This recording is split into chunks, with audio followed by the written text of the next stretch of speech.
krijesat e Allahut subhanahu wa taala, njerëzit dhe veprat e tyre janë krijesat e Allahut subhanahu wa taala. Njerëzit me gjitha veprat e tyre janë krijesa të Allahut subhanahu wa taala. Dhe çdo vepër e njeriut është krijesë e Allahut subhanahu wa taala. Do me thonë se kjo hyn në sundimin e Allahut, në dëshirën e Allahut dhe ndodh me lejen e Allahut.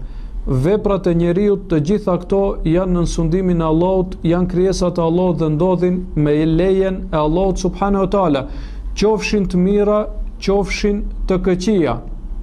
Dhe ajo që kanë vepruar disa grupacione duke thënë se veprat e njerëzve janë krijesat e njerëzve, duke u futur në ujëra filozofik të thellë, në mënyrë që pastaj mos të thonë se Allahu i ka krijuar disa vepra të këqija, sepse Allahu nuk pajtohet me të keqen.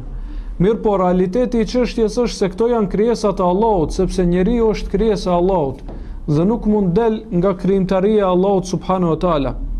Kjo është e para, dhe e dyta se veprat e njeriu të këqija janë veprat e tij, edhe pse Allahu i lejon ato dhe ndodhin me lejen e tij, Allahu nuk është i kënaqur me ato.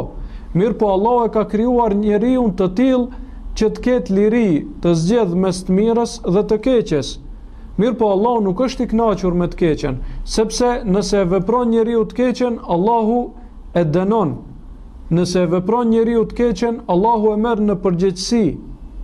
Pra nuk pajtohet me të keqen. Mirë po, pasi që është krijuar i tillë që të ketë liri të zgjedhjes, atëherë pra e ka hapësirën e veprimit në mes të mirës dhe të keqes. Dhe edhe kjo, edhe ajo të dyjat janë me lejen e Allahut, sepse nuk mund njeriu të bëj asgjë pa lejen e Allahut. Allahu e ka lejuar që të ndodhë një gjë e tillë, sepse e ka krijuar njeriu të tillë të ketë liri të zgjedhjes.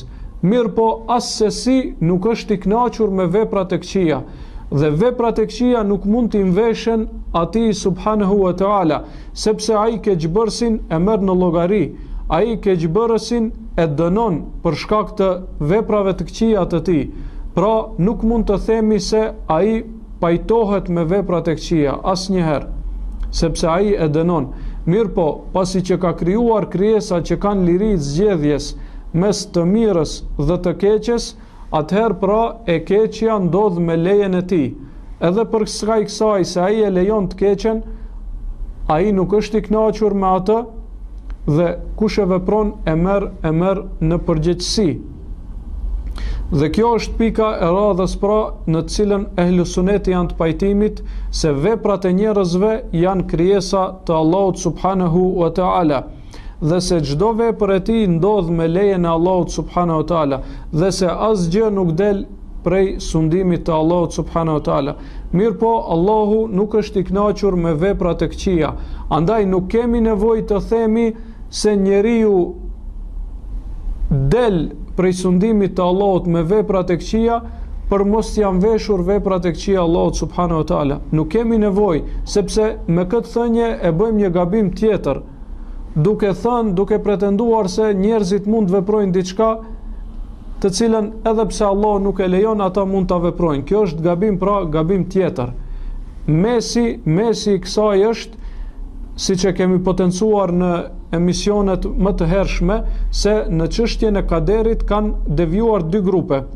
Grupi i xhebrive, xhebrit, të cilët thonë se njeriu është i detyruar në veprat e tij. Çdo vepër që e bën e ka patjetër ta bëj, e ka si detyrë. Kjo është gabim, njeriu është i lirë dhe ai e vëren se nuk e detyron askush që të shkojë djathtas ose majtash. Dhe grupi tjetër që kanë devijuar janë kaderit, të cilët thonë se Allahu nuk e lejon veprën e keqe, mirë po njeriu vetë e vepron. Faktikisht njeriu e sfidon Zotin sipas tyre. Edhe kjo është gabim. Mesatarja është ajo në cilën është ehlusuneti, se veprat nuk mund dalin nga sundimi i Allahut, veprat e njerëzve. Dhe sikur Allahu mos të dëshironte, njerëzit nuk do të mund ta bënin as lëvizjen më të vogël. Çdo lëvizje është në dëshirën e Allahut. Mirë po, Allahu nuk është i kënaqur me veprat e këqija dhe atë që vepron keq e dënon.